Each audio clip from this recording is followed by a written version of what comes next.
Bonjour à tous et à toutes, nous sommes le vendredi 12 juin 2015 et vous êtes bien dans My Modern UI TV, votre web JT quotidien sur l'actualité de Microsoft et de ses produits.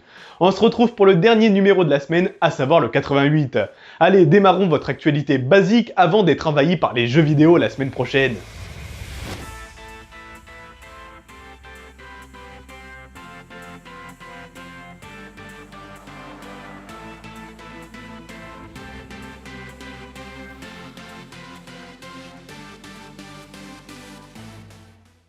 Gabriel Holl, le monsieur Windows Insider chez Microsoft, a déclaré dans un tweet que la prochaine build de Windows 10 Mobile qui sera disponible auprès des testeurs porterait le numéro 10136.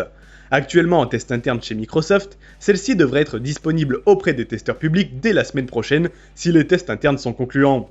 Espérons que cette build 10136 soit bien plus avancée que la build 10080 que nous pouvons installer actuellement.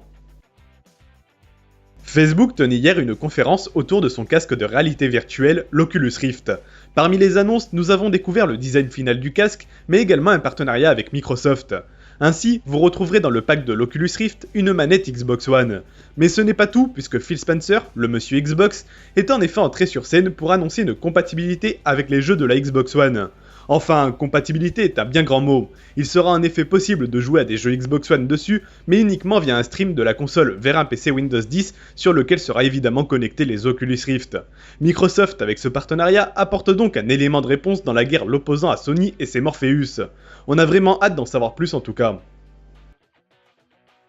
Microsoft aurait retouché un brevet datant de 2006 autour des tuiles dynamiques que l'on retrouve actuellement sur Windows Phone ainsi que sur Windows 8 et 10. Les modifications effectuées par Microsoft portent sur l'ajout de tuiles dites indépendantes. Ces tuiles ne renverraient donc pas vers une application, mais permettraient simplement l'affichage d'informations, comme l'alarme dans l'exemple. Microsoft a également évoqué la possibilité que les tuiles fassent surgir des informations de façon indépendante. Pour être plus explicite, on parle par exemple d'une calculatrice directement accessible et fonctionnelle via la tuile.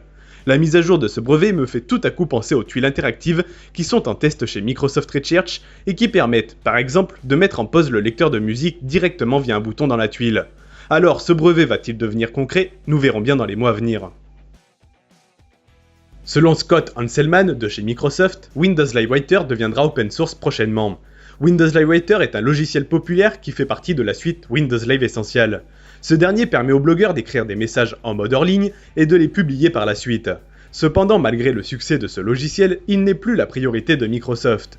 Et plutôt que de l'abandonner définitivement, Microsoft le rendrait prochainement open source.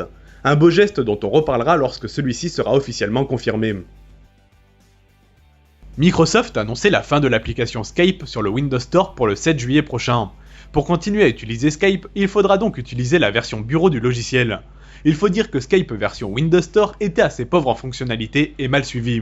Du coup, on comprend mieux l'intégration de Skype Translator dans la version bureau de Skype, ainsi que le fameux bouton Get Skype présent dans les dernières builds internes de Windows 10. Et que les utilisateurs de Windows RT se rassurent, vous ne serez pas affectés par ce changement de situation selon Skype.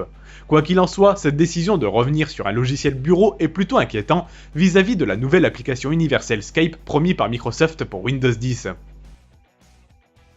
L'un des points forts de Windows Phone en dehors de son optimisation est sûrement sa sécurité. Et la quasi-totalité de l'industrie informatique semble d'accord sur ce point. D'ailleurs, l'un des plus grands éditeurs d'antivirus, à savoir Kaspersky, a tenu une conférence cette semaine en Australie. Et durant cette conférence, le directeur de l'entreprise, Eugène Kaspersky, a parlé de sécurité, logique en même temps pour un éditeur d'antivirus. Et le sujet des OS mobiles a été évoqué. Et Kaspersky semble d'accord avec les autres acteurs sur le marché, Windows Phone serait bien le système mobile le plus sûr. D'ailleurs, l'éditeur s'en est pris à Android et iOS. Selon eux, malgré qu'il soit difficile de créer des malwares sur iOS, ce n'est pas pour autant impossible. Et si cela se produisait, ce serait catastrophique car aucun antivirus ne pourrait résoudre cette contamination due à la fermeture d'Apple. Android serait évidemment le système mobile le plus vulnérable avec plusieurs millions d'attaques. Pour Kaspersky, la solution contre ces vulnérabilités est simple, si vous ne souhaitez pas être vulnérable, vous devez couper Internet. Radical comme solution. Quoi qu'il en soit, cette nouvelle fait plaisir à entendre pour Windows Phone. Mais n'oublions pas que si Windows Phone est le système le plus sûr actuellement, c'est surtout grâce à sa part de marché bien plus faible que les deux autres systèmes. Encore un rachat, ça devient habituel chez Microsoft. Et aujourd'hui, c'est la société Bluestrip qui rentre dans le groupe du géant américain. Bluestrip est une société qui propose des solutions de gestion des applications. L'objectif de la société Bluestrip était de proposer des solutions permettant de détecter, cartographier et surveiller les infrastructures applicatives des entreprises, le tout en temps réel. L'équipe Bluestrip rejoint donc le secteur des data centers et du cloud computing chez Microsoft. Les outils de l'éditeur seront d'ailleurs intégrés aux diverses solutions Microsoft, comme System Center et Operation Management Suite par exemple. Bref, le cloud c'est l'avenir, précisons tout de même que le montant de la transaction n'a pas été communiqué.